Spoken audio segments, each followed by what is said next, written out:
오늘 본문이 담겨있는 창세기는 재미있는 이야기를 마구잡이로 모아놓은 것이 아니고 아주 굉장히 치밀하게 구조를 짜서 글을 모아놓은 것입니다. 특별히 창세기의 후반부는 11장 27절부터 끝까지 계속되는데 여기에는 세 개의 이야기가 들어있습니다. 하나는 아브라함의 이야기, 하나는 오늘 본문인 이삭의 이야기, 또 하나는 야곱의 이야기입니다. 아브라함, 성경을 잘 모르는 사람도 한 번쯤 들어보았을 만한 이름입니다. 그 아들이 이삭이고 또 그의 아들이 야곱입니다. 이 세 사람의 이야기를 통해서 하나님께서 어떻게 역사를 이끌어 가시고 사람의 삶을 주장해 가시는가 하는 내용들을 기록합니다. 근데 이 세 이야기 사이에 두 군데 계보, 이른바 족보가 끼어들어갑니다. 아브라함과 이삭, 그렇게 아들이 딱 하나 있는 게 아니고 또 이스마엘이라는 아들이 있었습니다. 그러니까 아브라함이 하나님과 언약을 맺었는데 이삭이 그 언약의 계승자가 됩니다. 그럼 이스마엘은 어떻게 됐는가 하는 문제가 생기죠. 그 이야기를 해결하기 위해서 계보를 여기다 집어넣습니다.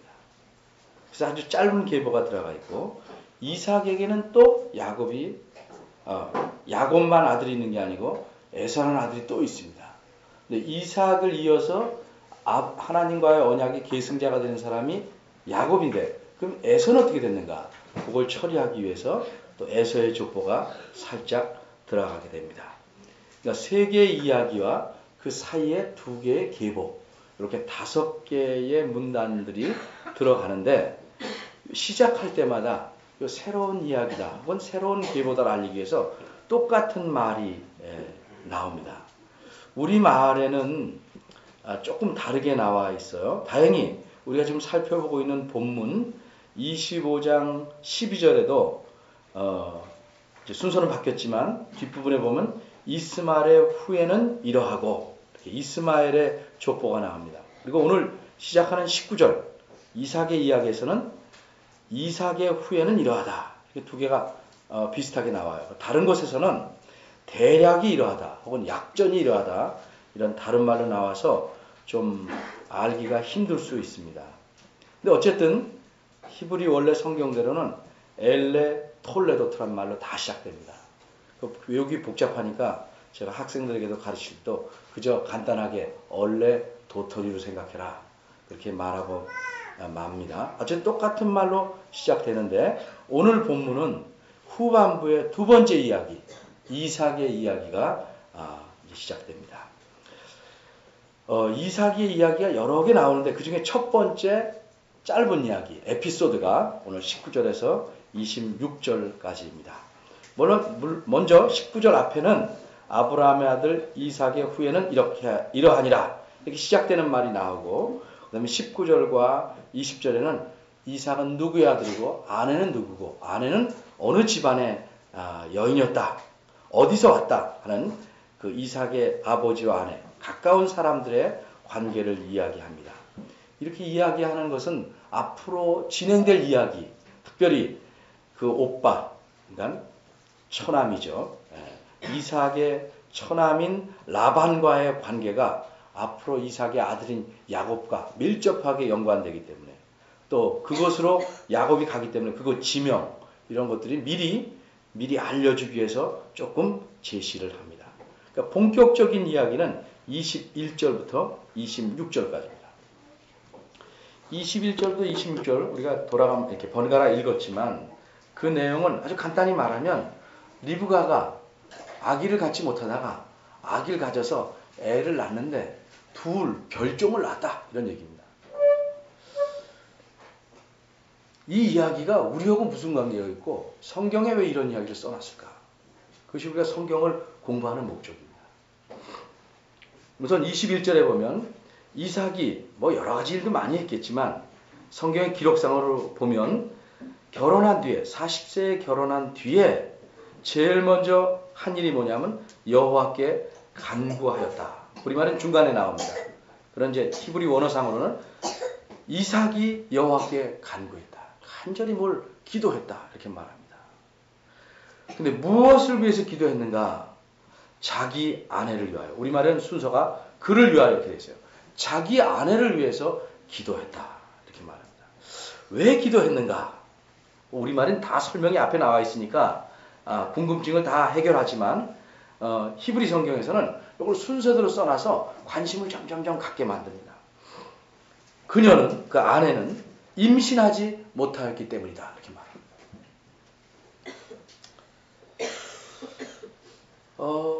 결혼하고 뭐 옛날은 더하죠. 남편과 아내가 아기를 갖는 것은 참 바라는 바죠. 더군다나 시어머니가 계셨으면 더 덜 복길 수 있는 가능성이 농후한데 이삭은 어머니가 죽은 지 몇 년 뒤에 결혼했기 때문에 다행히 그런 일은 없었던 것 같습니다.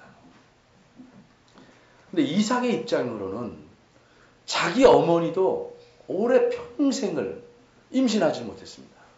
그래서 그 어머니가 언제 자기 이삭을 낳냐면 평생 아기를 못 낳고 불임이었다가 90세쯤 돼서 낳았습니다. 그러니까 하나님께서 그 어머니, 이삭의 어머니 사락에 나타나서 내년에 아이를 낳으리라 이렇게 말하니까 그 어머니가 어이가 없죠. 하나님 참 바꿔 말하면 농담도 잘하십니다. 저를 웃기시려고 농담하시는군요 라는 투의 말을 합니다. 하나님 말씀하기를 진담이다 그렇게 말씀하죠. 도무지 90세 된 노인이 어찌 아이를 낳을 수 있냐. 그런데 하나님의 능력으로 이삭이 그 다음에 태어납니다. 그때 아버지는 100세입니다. 그렇게 태어난 자기가 이삭입니다. 그런데 자기 아내가 잉태하지 못하니까 당연히 누가 자기 어머니를 아기를 갖게 해서 태어나게 하시니 잘 알죠. 이삭은 하나님께 간구합니다. 그렇게 간구하니까 21절에 뭐라고 말했습니까? 여호와께서 그의 간구를 들으셔서 그 아내 리브가가 잉태하였다 이렇게 말합니다.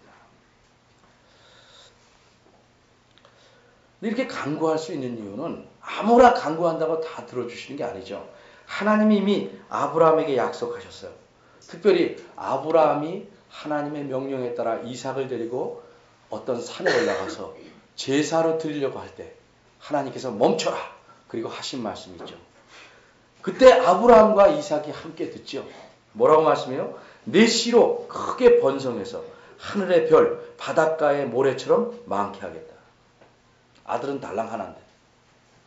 근데 그리고 아브라함 이후에 이삭은 자식이 하나도 없어요.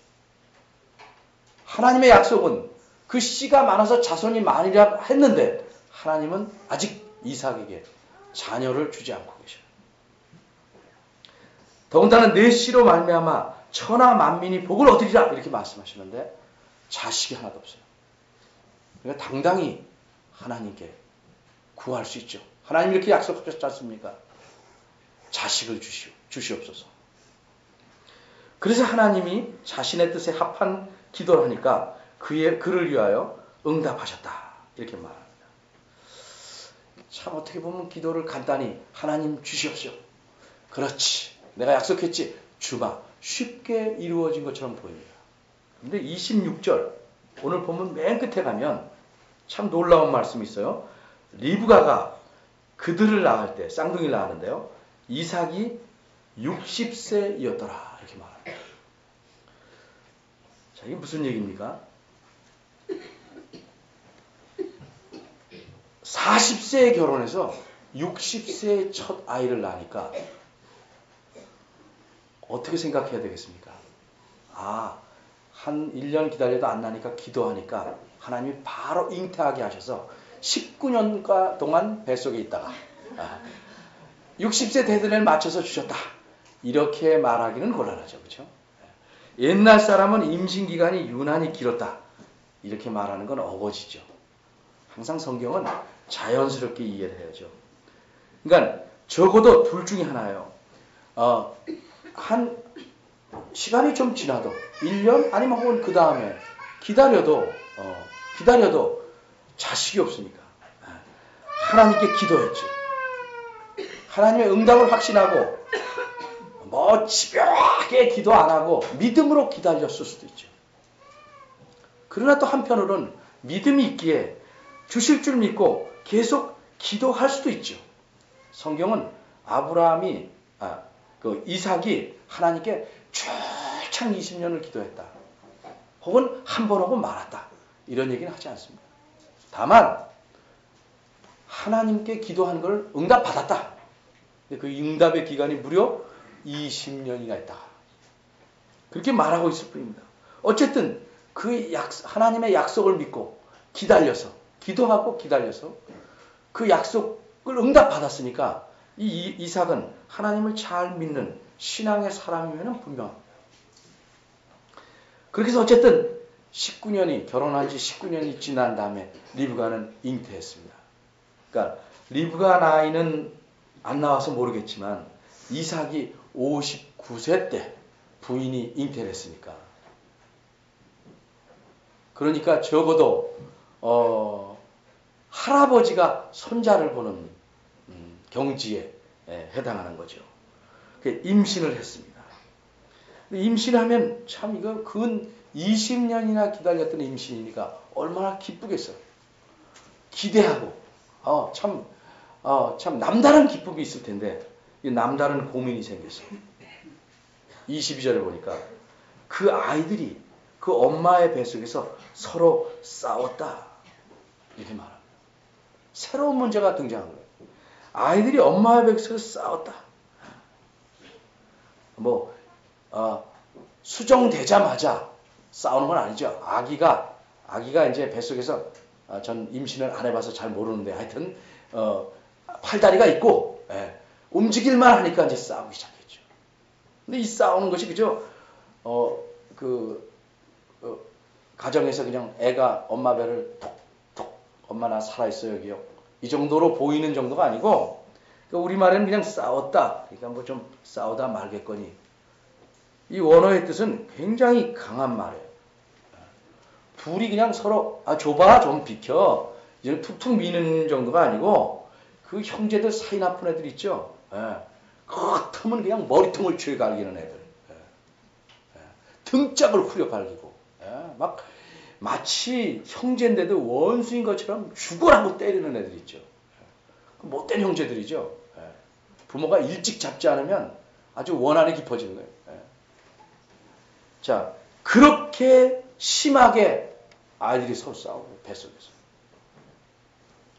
그 아이들이 뱃속에부터 아주 그냥 둘이 바짝 붙어가지고 있는 힘을 다해서 치고받듯이 싸웁니다. 그러니까 엄마의 고민이 뭐예요? 엄마의 고민이 22절에 보니까 우리말에는 참 부드럽게 써놨어요. 이 같으면 내가 어찌할까? 너무 힘들다. 이 정도가 아니고 이 말은 굉장히 심한 갈등을 표현한 말이에요. 계속 이런다면 우리말에는 내가 어찌할꼬 이렇게 되어 있는데 히브리 말로는 딱 세 글자예요. 왜 이것 나. 그 학자들은 뭐 몇 가지로 해석해요. 그러니까 왜 이 일 혹은 이것 나. 그러니까 어쨌든 이거를 정확한 뜻을 해석해내도 못하지만 의미는 이해할 수 있죠. 의미. 그게 뭐냐면 어째서 나한테 이렇게 참 이런 기가 막힌 일이 일어나는 거예요. 정말 19년 만에 거의 20년에 가진 아이들이 이거 나가서 애들이 싸우는 것도 부모가 보기 볼상스럽고 가슴 아픈 일인데 뱃속에서부터 딜이 싸우는 일이 일어나는 거예요. 그러니까 절망과 탄식의 표현.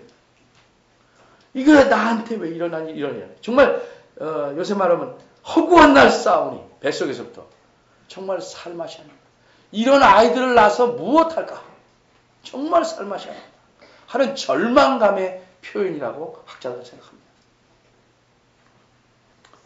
그러나 이삭도 그렇고 그 아내도 그렇고 하나님을 섬기는 사람입니다. 이 고민을 어디 가서 풀까? 그래서 하나님께 물어보자. 근데 여기 보면 가서 여호와께 묻자.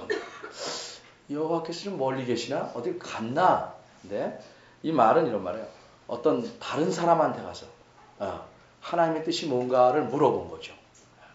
그러니까 보통 선지자가 있을 땐 선지자한테 가서 묻는 것이고 제사장이 있을 땐 제사장한테 가서 묻는 건데 이때는 어떻게 했는가? 구체적으로 성경이 말하지 않으니까 몰라요. 다만 누구한테 가서 하나님의 뜻을 잘 아는 사람한테 가서 물었어요.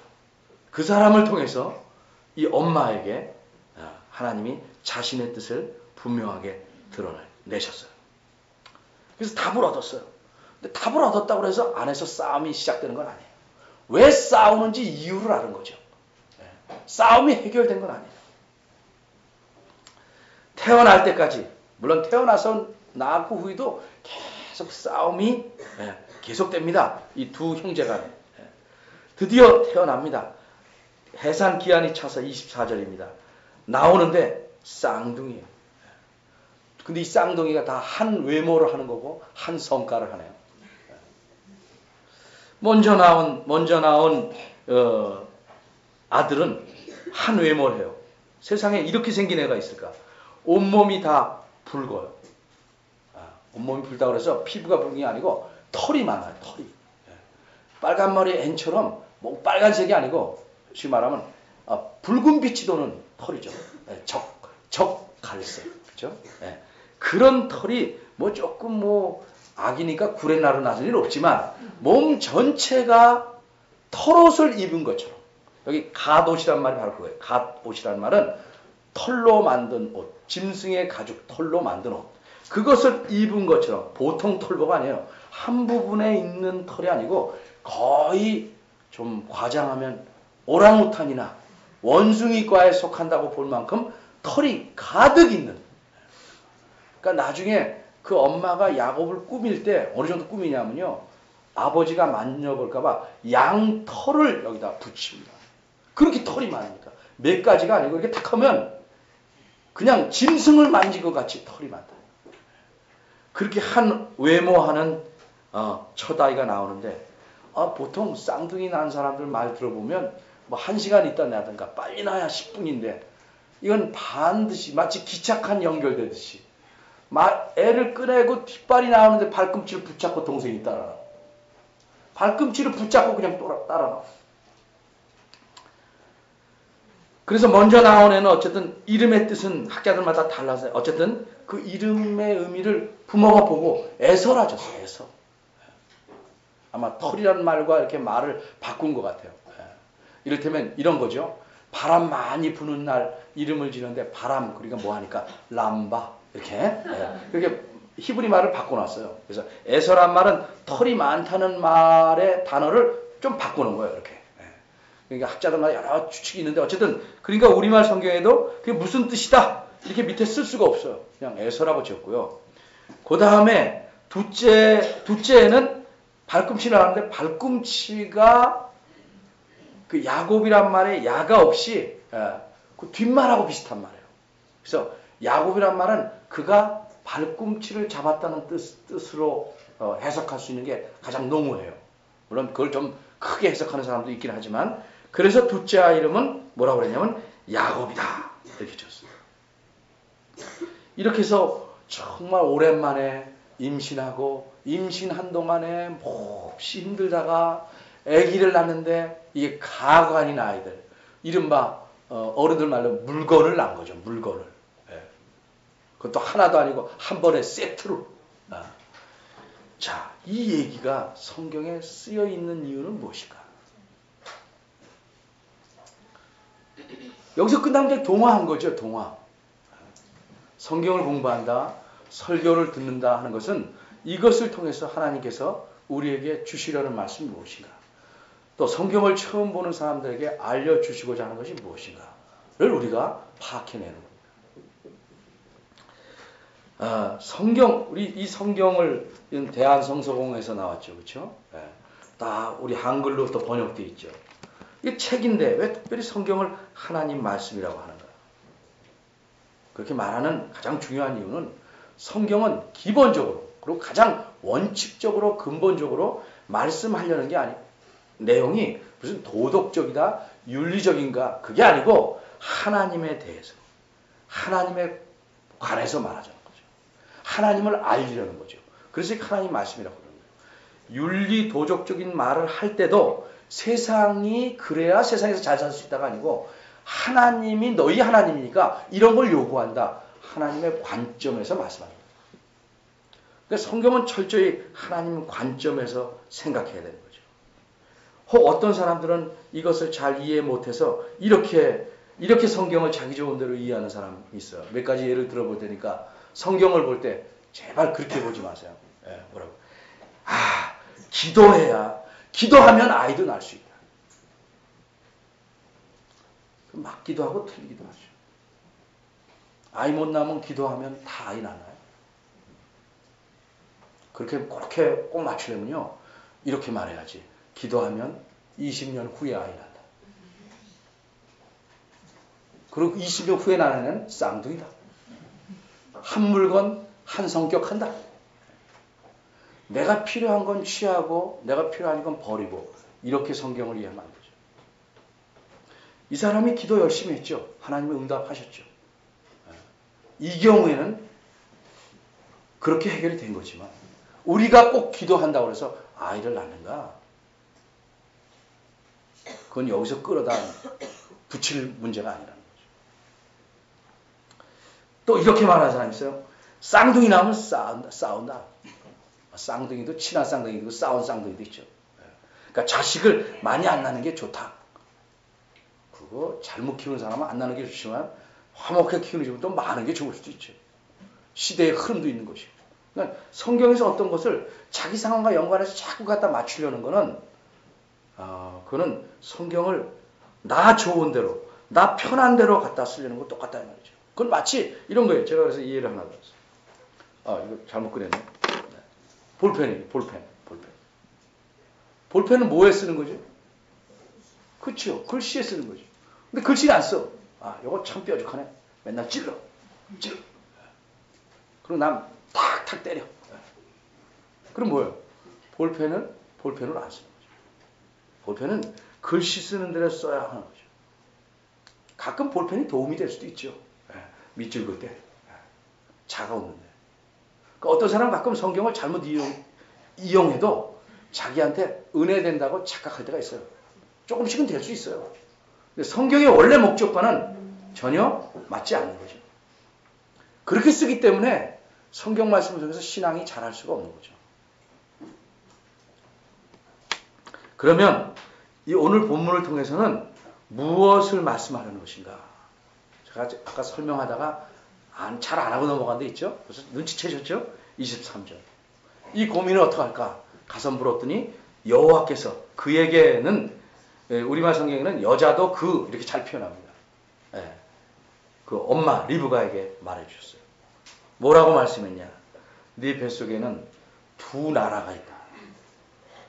아이 하나씩인데 두 나라다. 무슨 얘기예요? 이들을 통해서 나라들이 생길 것이고 둘이 처음부터 적대적 관계가 될 것이다. 그리고 한 족속이 다른 나라보다 강한다. 그런데 보통 사람으로 말하면 형이 먼저고 동생이 나중이죠. 여기서는 큰 자, 형이 어린 자, 동생을 섬기게 될 것이다. 하나님이 이렇게 말씀하셨으니까 과연 그렇게 이루어졌는가? 성경은 이 사실에 초점을 맞춰서 말하고 있어요. 그리고 왜 하나님께서 그렇게 하시는가? 여기에 계속 성경은 설명을 답니다. 그것을 우리가 쫓아가서 생각해야 돼요. 왜 하나님께서는, 여호와께서는 동생을 택하셨는가? 형인 에서 뒤에 나와보면 정말 남자다워요. 동생인 야곱 좀 교활하고 좀 째째해.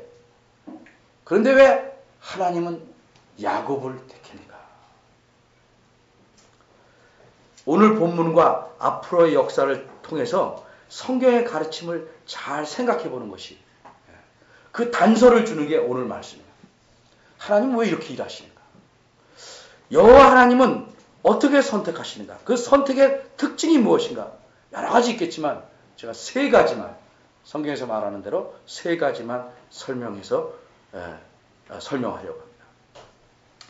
우선 우리말로 설명하고 혹시 기억하기 좋게 같이 S자로 영어로 말하면 들어가기 때문에 조금 이따 짧게 그것도 말하겠습니다. 첫 번째는 이 사실을 가지고 로마서 9장에 가면 사도 바울은 이렇게 말합니다. 우리 로마서 신약성경 로마서로 한번 가보겠습니다. 로마서 9장 251쪽이에요.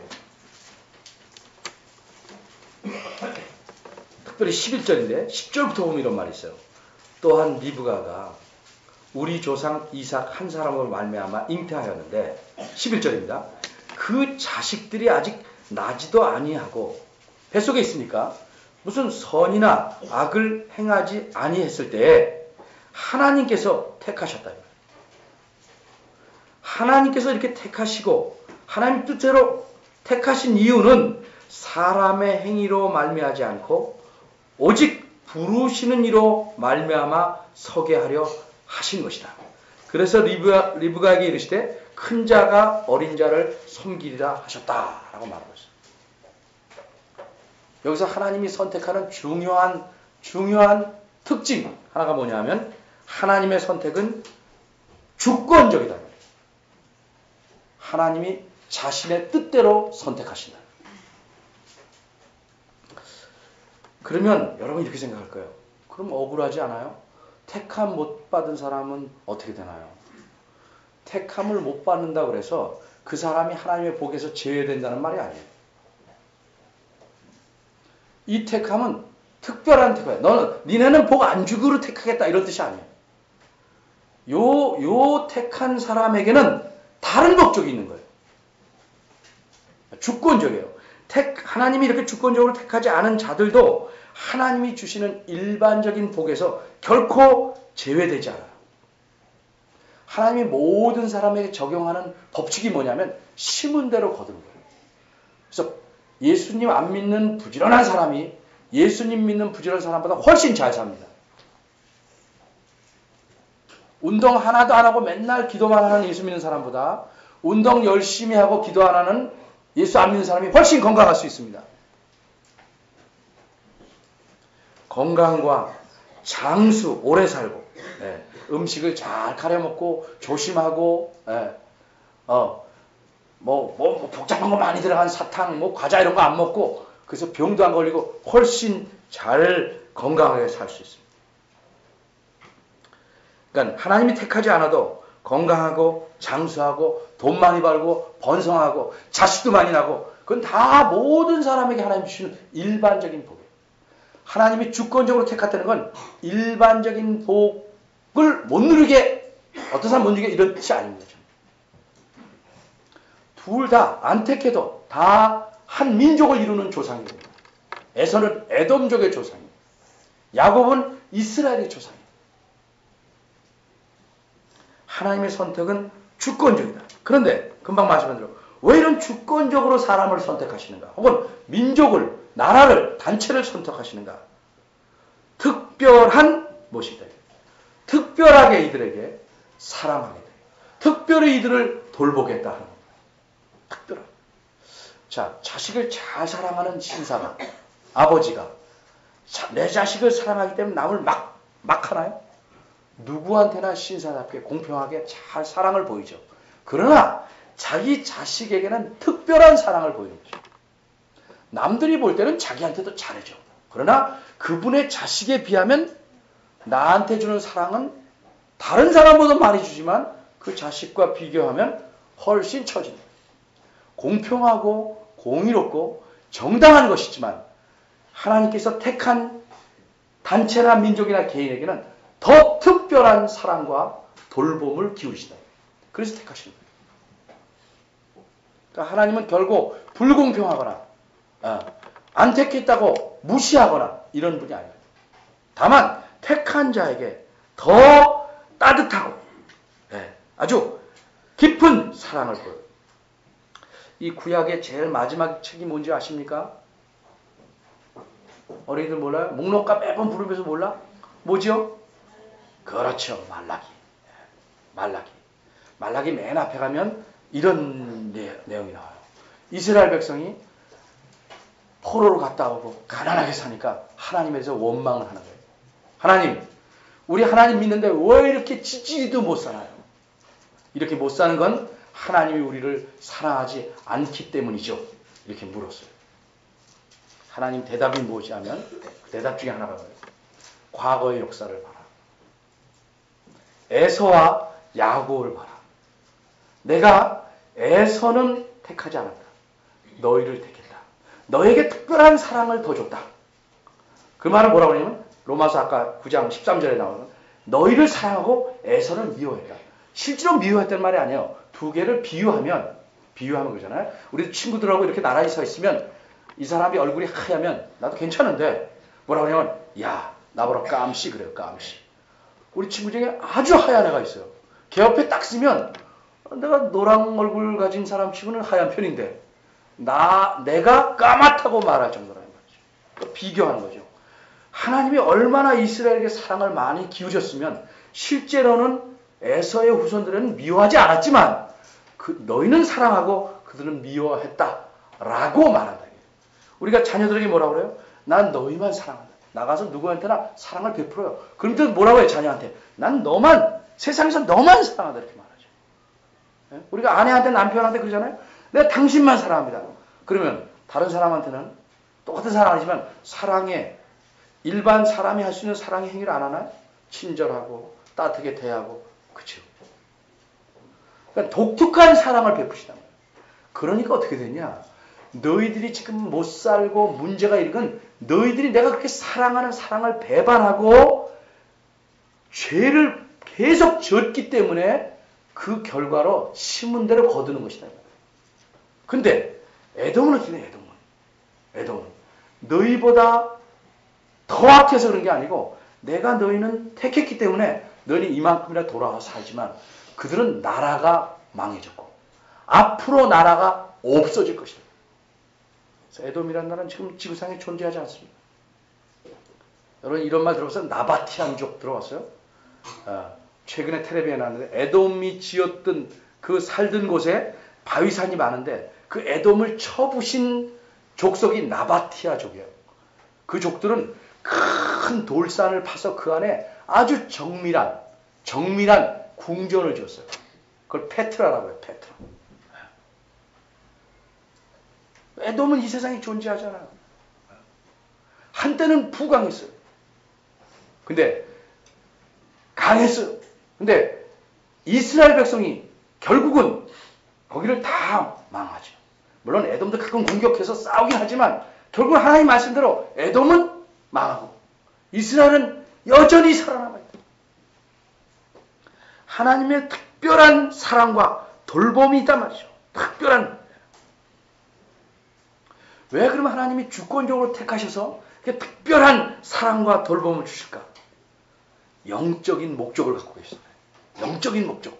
영적 그러면 이게 무슨 얘기냐면 하나님의 구원 계획. 세상 사람을 다 구원하시려는 하나님의 구원 계획과 관련된 목적이 있단 말이에요. 왜 야곱을 택했어요? 그 백성을 통해서 하나님의 위대하심과 하나님의 구원하심을 세상에 알리라고 택한 거죠. 근데 이스라엘 백성들은 그렇게 안 했죠. 자기네들만 복받고 살라고 했죠. 그래서 하나님께서 그들을 세상으로 흩으셨죠. 그렇게 흩어진 바람에 이곳저곳에서 예수 믿는 사람이 많이 생겨요.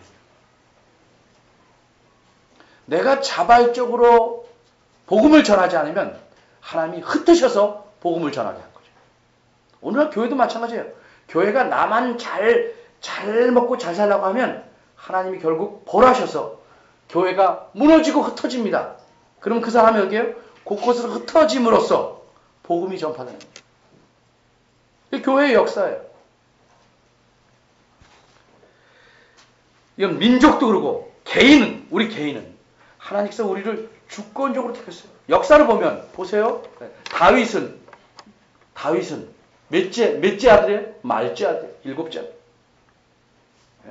첫째를 택하잖아. 않았어요. 하나님. 모세 형 아론이에요. 근데 지도자는 모세가 택해졌어요. 물론 형도 나중에 제사장이 되지만. 또 예수님이 오신 계열은 첫째 아들 르우벤이 아니고 넷째 아들 유다에서 온다는 거죠. 또 그 백성을 이스라엘 전체 야곱 식구를 구하기 위해서 열한째 아들 요셉을 보내죠. 야곱으로. 하나님이 어떤 개인을 주권적으로 택할 때는 영적인 목적, 하나님의 계획과 연관된 목적이 있는 거예요. 민족을, 그러니까 이 야곱의 민족을 택한 것은 이 계열을 통해서 세상 전체에 복을 주실 분, 그리스도를 오게 하실 계열을 택하신 거죠. 이 에서나 이스마엘 족이 하나님의 복을, 일반적인 복을 못 받는다는 뜻이 아니에요. 마찬가지예요. 언제나 하나님은 선택을 그렇게 하십니다. 민족이나 단체나 개인이나 우리를 택해서 예수 믿게 하시는 것은 우리가 뭐 특별히 잘나고 이거 아니고 하나님의 주권적인 것이에요. 그래서 우리에게 특별한 사랑을 베푸셔요. 뭐가 있어서?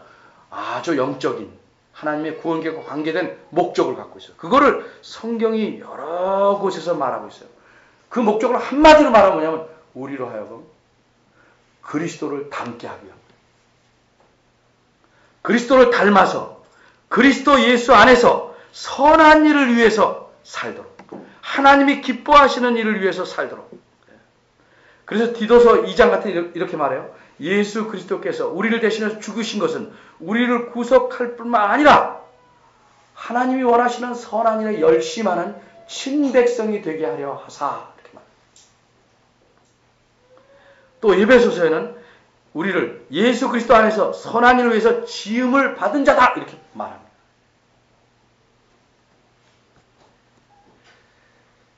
그러니까 여러분이 예수님을 믿는다 하는 것은 하나님의 주권적인 은혜로, 선택으로 믿게 된 겁니다. 잘 생각해 보세요. 특별한 사랑을 주십니다. 근데 눈이 안 뜨이니까 그게 특별한지 모르는 거죠. 신앙이 잘하면 와, 이게 굉장한 거네.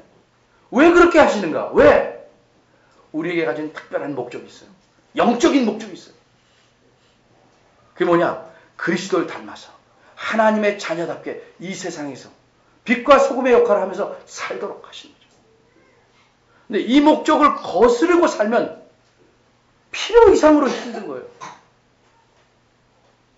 그리스도를 닮아가야 되니까 여러 가지 우리의 잘못된 것을 비워내고 더러운 것을 깨끗하게 해서 많은 훈련이 필요해서 힘든 면이 있는데 아예 목적 자체를 거스르고 살려면 매우 힘든 거죠. 그것은 마치 이렇게 비유할 수 있어요.